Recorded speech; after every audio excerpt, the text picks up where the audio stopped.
අලුතෙන් SLT Mobitel Home 4G LTE connection ගන්නාට වටිනා tab computers සහ data දීමනා. අලුතෙන් SLT Mobitel Home 4G LTE connection ගන්නාට වටිනා tab computers සහ data දීමනා. Lifebuoy සමට හිතකර බවට විද්‍යානුකූලව පරීක්ෂා කර ඇත. විෂ බීජ මත්තුයි සමටත් සුමුතුයි.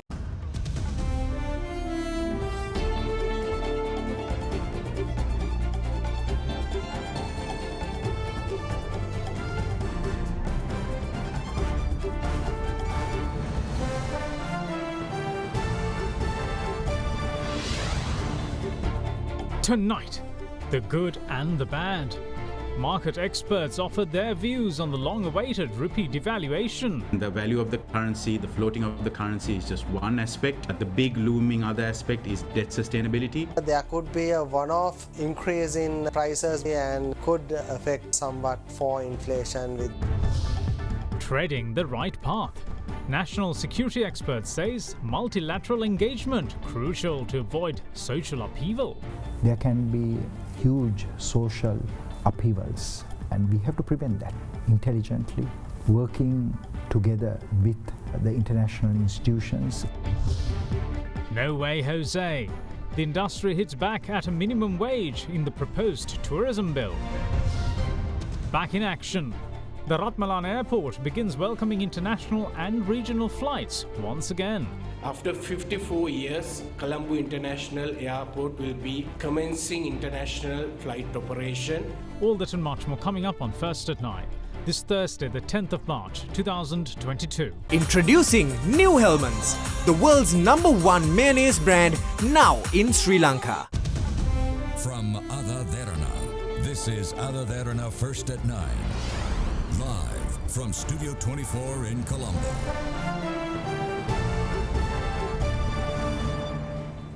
Good evening, welcome to First at 9. I'm Dhammik Eknaik. Now then, the confusion of the incentive payment for converting foreign remittances was a point of debate in Parliament today, where opposition MP Rauf Hakim blamed the confusion on a tussle between Finance Minister and the Central Bank Governor for what he termed was for brownie points.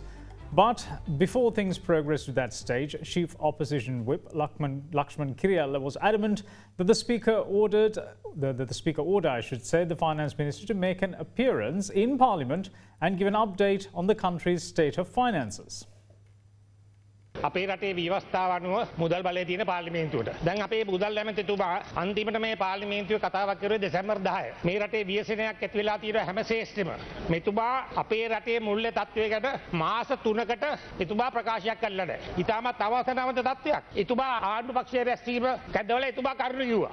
මම ඔබතුමාගේ ඉල්ලීමක් කරනවා පාර්ලිමේන්තුවේ වරප්‍රසාද ආරක්ෂා කරන්න ඔබතුමා. ඔබතුමා නියෝගයක් කරන්න වහාම පාර්ලිමේන්තුවට ඇවිල්ලා මුල්‍ය තත්ත්වේ මම මේක කියන්නේ. ඊයේ අපේ ගිය ඇමතිවරු කියයි රට බංගලොත් මම නියෝගයක් ඉල්ලනවා ආයි කල් දාන්න බෑ මේක අපේ මුදල් ඇමතිතුමා ගරු මැසිල් රාජපක්ෂ මැතිතුමා අයවැය ලේඛන කතාව කිරීමෙන් පස්සෙත් අන්තිම දවසේ අයවැය ලේඛන සම්මත කිරීමෙන් දක්වාම මේ සභාවට විටින් විට ආවා මේ සභාව රැස් වුණු අවස්ථා ගණනාවක මේ සභාවට ආවා පළවෙනියෙන් එතුමා ආයෙ නෑ කියපු කතාව ඉල්ලාස් කරගත යුතුයි දෙක මුදල් ඇමතිතුමා ඉදිරිපත් කරන හැම දෙයක්ම රාජ ඇමතිතුමාගේ පිළිතුරු දීලා තියෙන මුදල් ඇමතිතුමාගේ එකඟතාවයෙන් Honorable Finance Minister's statements that have been made in open to the international media and to the local media plus officially has always been debated by you all in the house and we have agreed on all those occasions when you all requested plus our ministers have replied අර යුක්‍රේනයේ ජනාධිපති පාර්ලිමේන්තුවම දනවා මේ වගේ විවේචනයක් තියෙද්දි අපේ මුදල් ඇමතුමා පාත් වැත්ත බලාතේ නැහැ එතුමාට එන්න කියන්නේ ගරු මන්ත්‍රීවරුන්ගේ අවධානය යොමු කරන්න මම කැමතියි මට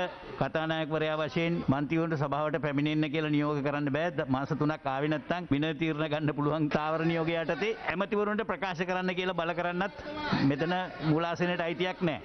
ඉතින් ඒ නිසා බොහොම ස්තුතියි. මුදල් බලය තියෙන පාර්ලිමේන්තුවට. එතකොට ඔබතුමා පාර්ලිමේන්තුවේ බලය ආරක්ෂා කරන්නේ නැත්නම් ඔබතුමා මොනවද මෙතන කරන්නේ? ඇමතිවරුන්ට ප්‍රකාශ කරන්න බල කරන්න මට අයිතියක් නැහැ. In the meantime, the confusion over the incentive payment when converting foreign remittances was also a topic brought up in the parliament today. අපේ මුදල් අමාත්‍යතුමන් ගෙනත් ආව කැබිනට් පත්‍රිකාවක් රුපියල් 38ක් මේකට අමතරව විදේශ ශ්‍රමිකයන්ගේ විදේශ විනිමය ලබා ගැනීම සඳහා අපි ගෙවනවා කියලා කිව්වා. ඊයේ මොකද වුනේ? ඊයේ වාණිජ්‍ය බැංකුව අතරේ මේක විශේෂ ප්‍රහේලිකාවක්. කිසිම ගනුදෙනුවක් වුණේ නැහැ.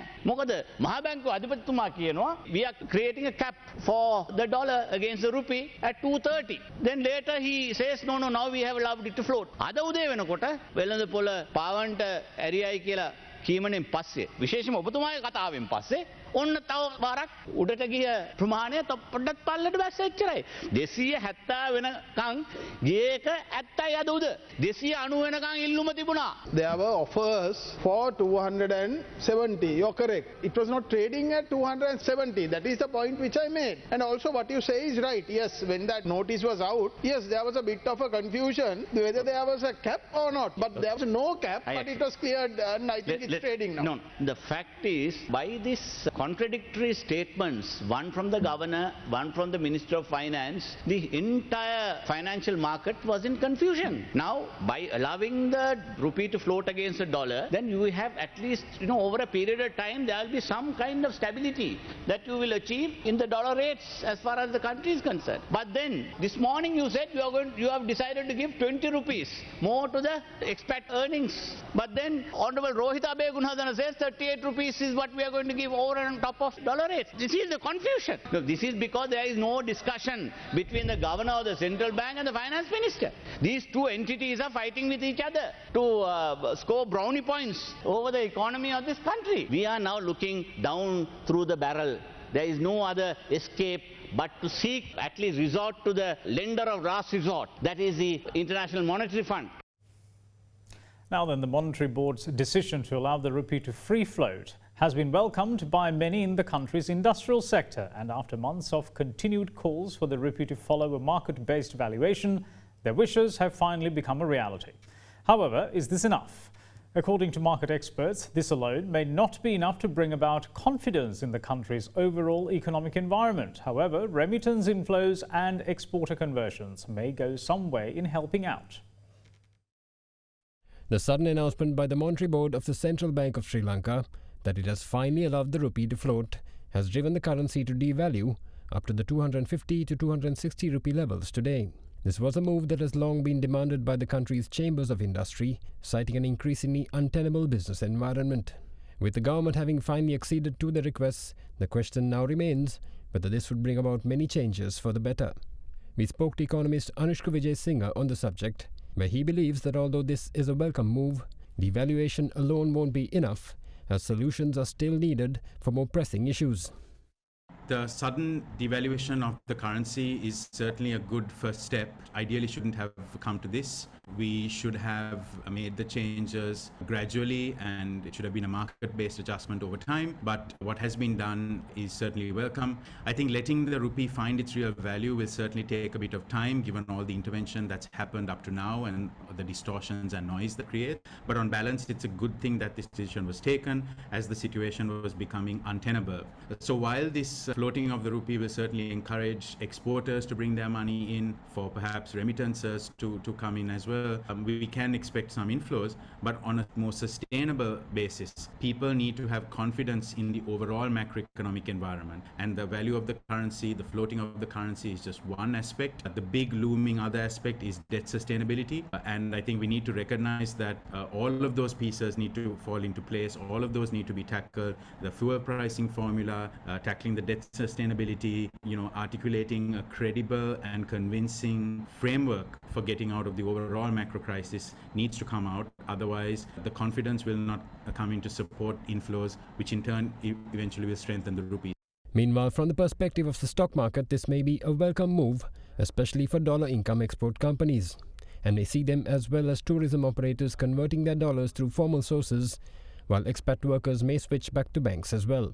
However, according to Demanta Matthew of First Capital Research, the move can also have an impact on imports, namely through a one-off price increase that will see an immediate impact on inflation. We also saw tourism earnings being exchanged in the informal market most of the time, and now the currency being floated, we feel that that component is also likely to be mostly in the formal market through the banking channels. So there is likely to be a higher level of conversions from the worker remittance angle and also the tourism angle. In addition to that, even the exporters, we feel that there is a high likelihood of exporters bringing back the money into the country and converting into rupees and provide the requirements to their local shareholders and also provide the local requirements of the companies as well. So in addition to that, this is likely to smoothen the necessary negotiations that are likely to take place with the IMF, as it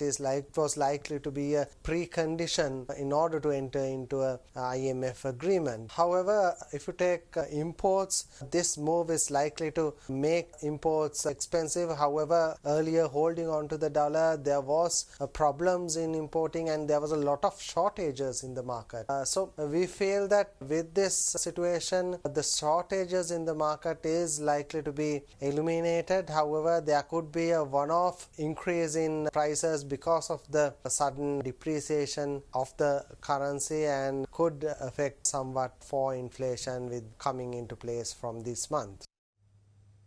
Moving on with other local stories now then. Director General of the Institute of National Security Studies, Professor Rohan Gunaratne, says that Sri Lanka's current economic environment could pose a risk to national security through possible social upheaval. Speaking to Indivari Amuwatha on our current affairs program at Hyde Park on AdaDerana 24 this evening, Professor Gunaratne added that this must be avoided at all costs through engagement with multilateral and bilateral partners to alleviate the issue. Director General of the Institute of National Security Studies, Professor Rohan Gunaratne, outlined what threats the country's current economic crisis can pose to national security. He explained that if the current trajectory continues, it's only expected that social upheavals can ensue, which need to be avoided at all costs. This can only be done, he says, through engaging with multilateral and bilateral partners. How do you think this economic crisis situation will have an impact on the country's security and national sovereignty? I believe that if the current economy continues, there can be huge social upheavals, and we have to prevent that intelligently, working together with the international institutions, and also we have to work bilaterally, multilaterally with actors. If we do not do that, certainly there will be challenges that will be very difficult to manage. And that is why it is so important for government to think afresh, to get the best brains and to have an advisory component for the National Economic Council. The National Economic Council should be staffed not only by ministers who are there for some time, who have the same thinking, versus fresh and new thinking that will make sure that we have a breakthrough and we can move forward. Meanwhile, Professor Gunaratne was also asked to comment on how Sri Lanka can avoid its past issues, such as banking too much on a single source of investment, which could pose risks to national sovereignty. How do we manage the national security and sovereignty and ensure that the country does not face future threats, especially when we invite investments and economic involvement? The neutrality foreign policy was specifically crafted and presented to the President so that Sri Lanka can benefit from China, from Japan, from Australia, from India, from continental Europe, from UK, US and Canada. But when it comes to practice, our country had shifted closer to China. But now I see the pendulum moving away from a China-centric foreign policy towards working more with India and beginning to work with the United States and Europe. This balance is vital. But there's a problem in Sri Lanka. That is, we do not have an efficient and effective bureau to manage foreign direct investment. Whenever I travel overseas, investors come and they say, we want to invest in your country, but it's a bureaucratic process. The Sri Lankan government agency working on the investment should go to those foreigners and tell them, look, you come, I will clear everything for you within 24 hours. A one window strategy. So I believe that we should create separate office to engage anyone who is bringing more than 20 million rupees. And if we can do this, this country will be among the top 10 for foreign direct investment. We will see you shortly on the other side of this break. Stay with us. Big 3. Welcome back. You're watching First at 9. Now, the Sri Lanka Association of Inbound Tour Operators and the Hotels Association of Sri Lanka voiced their concerns today regarding the new tourism bill that has been drafted. The SLITO and THASL believe that there are other priorities that tourism authorities should focus on in order to drive business. They stated that on several occasions the associations have objected to proposals brought via the bill, or in fact draft bill I should say, such as setting a minimum wage. They say that setting of minimum wage is not under the mandate of the Sri Lanka Tourism Development Authority, especially in a completely private sector driven industry, adding that the government has designated departments to do this if required. They also go on to say that even though a comprehensive proposal had been prepared by THASL and SLITO, only one recommendation had been incorporated into the bill. The only recommendation, they say, that was included in the tourist draft bill is the creation of a crisis fund.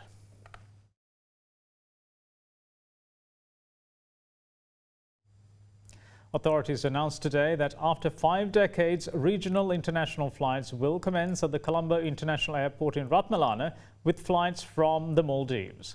The national carrier of Maldives, Maldivian Air, will commence its first flight from Male to Colombo on the 27th of March. Initial flights to Male and Colombo will take place 3 days a week. After 54 years, Colombo International Airport will be commencing international flight operation, as well as our first airline will be national carrier of Maldivian. Especially tourists always pick 2 countries for the same trip. Either they will pick Sri Lanka for 4 days and 3 days in Maldives, or it's other way around. So it's been happening for a long time. So with our second announcement will be Maldivian airline. On the 27th of March, they will be operating 3 international flights for every week. And at the same time, first time, airport and aviation will be doing ground handling in the country. Even though it's there in the act, we haven't had that experience. With this operation start, so we will be operating 5 international airports in the country. As the airport is less busy, in and out time from Colombo International Airport is very short, making it a preferred choice for the business traveller, more so for the discerning traveller who yearns for privacy. CIAR would also be the preferred choice. Quite a number of Maldivians use Colombo as an educational hub for children. And at our last pre-COVID count, it was estimated that nearly 12,000 Maldivian nationals were resident in and around Colombo in close proximity to CIAR, which is an advantage to these resident travelers. CIAR is also known to house most of the aviation schools, attracting not only local students but also foreign students who bring in the much needed foreign currency. CIAR is also the main hub for domestic aviation, where most of the domestic operators are based here in Ratmalana. As at now, all domestic flights operate on a charter basis, and our aim is to activate scheduled services between cities such as Jaffna, Batticaloa, China Bay, etc. as soon as possible. Sri Lanka provides vital services and supplies of various goods to Maldives, while both countries share many benefits of a robust tourism industry. Maldives and Sri Lanka, we complement each other in tourism. And I hope that Maldivian Airlines will not only operate from Ratmalana to Male International Airport, but also to other domestic airports in the Maldives where the tourist islands are laid out, as well as the Maldivian diaspora living here are from various different atolls. Now, the US company New Fortress Energy has welcomed the dismissal of the petitions filed against the transfer of 40% shares of the Yugadani power plant to the company. Its chairman and CEO, Wes Edens, is quoted saying that the NFE can now proceed with plans to deliver cleaner fuels and more reliable, affordable power to Sri Lanka. New Fortress Energy has issued a statement at the heels of the ruling given by the Supreme Court of Sri Lanka on the share transfer deal of the Keravalapitia Yugadanavi power plant. The petition was filed against the deal, calling for a ruling which deems the 40% share transfer of the Yugadanavi power plant to the US company New Fortress Energy violates the fundamental rights of the public. After the 5-member Supreme Court bench refused to grant leave to proceed with all the petitions last Friday, New Fortress Energy released a statement on Tuesday welcoming the decision. The statement quoted its chairman and CEO, Wes Edens, saying, quote, "We are pleased that the court has dismissed these petitions as NFE can now proceed with our plans to deliver cleaner fuels and more reliable, affordable power to Sri Lanka. We look forward to partnering with the government of Sri Lanka by investing in modern energy infrastructure that paves the way forward for a sustainable and a prosperous future for all Sri Lankans." New Fortress Energy went on to say that the company and the Sri Lankan government executed a definitive agreement in September 2021 whereby the NFE will invest in energy infrastructure in Sri Lanka and develop a new LNG terminal off the coast of Colombo. It added that NFE will have gas supply rights to the Kerawalapitiya power complex and will initially provide the government an estimated 1.2 million gallons per day of LNG to supply both the currently operational 310 megawatts Yugadanavi power plant and an additional 350 megawatts to the Sobadanavi power plant, which is expected to commence operations in 2023. President of the Asian Development Bank, Masatsugu Asakawa, arrived in the island today. During his official visit, Asakawa is scheduled to meet with President Gotabaya Rajapaksa, Prime Minister Mahinda Rajapaksa and Finance Minister Basil Rajapaksa for talks. This is the first official visit of Asakawa as the ADB President to Sri Lanka. But he had previously visited the island with former ADB President Kimimasa Tarumizu in 1991 as Chief Advisor. The annual meeting of the Asian Development Bank is set to be held in Colombo from the 5th to the 8th of September this year.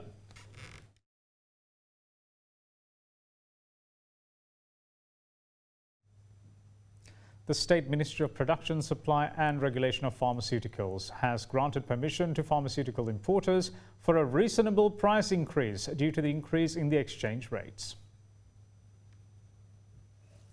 Representatives of the Sri Lanka Chamber of Pharmaceutical Industry had yesterday met with the State Minister, Professor Channa Jayasumana, and officials of the National Medicines Regulatory Authority for a discussion regarding the import of pharmaceutical drugs. Accordingly, it was reported that a decision was expected to be reached to issue an official announcement today with regard to a revision of drug prices. Meanwhile, the State Minister of Production, Supply and Regulation of Pharmaceuticals, Professor Channa Jayasumana, had said yesterday that the prices of medical drugs will have to be revised based on the devaluation of Sri Lankan rupee against the US dollar recently.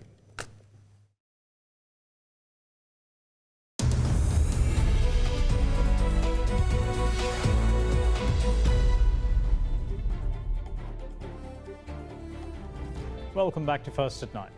Sri Lankan shares surged over 6% to their best one-day percentage gain since 2006 after adjustments to spot exchange rate devalued the rupee further and boosted exporters. Now the all-share price index rose to one of its highest closes, up 692.35 points to end at 10,856.07 points, while the S&P SL20 rose by 292.89 points to close at 3,731.14. Now with that, here's a more detailed look at today's market activity. The Colombo stock market rebounded strongly with the all-share price index increasing by 692.35 points, up 6.81% to end at 10,856.07 points. This is the highest ever increase in single trading day. The S&P SL20 also increased by 292.89 points, recording an 8.52% increase to end the day at 3,731.14 points. The turnover today was recorded at 3.57 billion. On the 7th March 2022, the Central Bank of Sri Lanka allowed greater flexibility in the exchange rate and floated the rupee, which traded at approximately 260 rupees per US dollar today. Considering the floating of the rupee, stocks with dollar income and dollar assets will be in high demand, considering their attractive valuations and the protection they provide to investors against the rupee depreciation. Dollar income companies will report approximately 30% higher earnings due to the LKR devaluation, while companies with dollar assets will also record higher earnings and higher net asset values. And that's it from all of us here at First at 9. Thanks for watching. Bye-bye.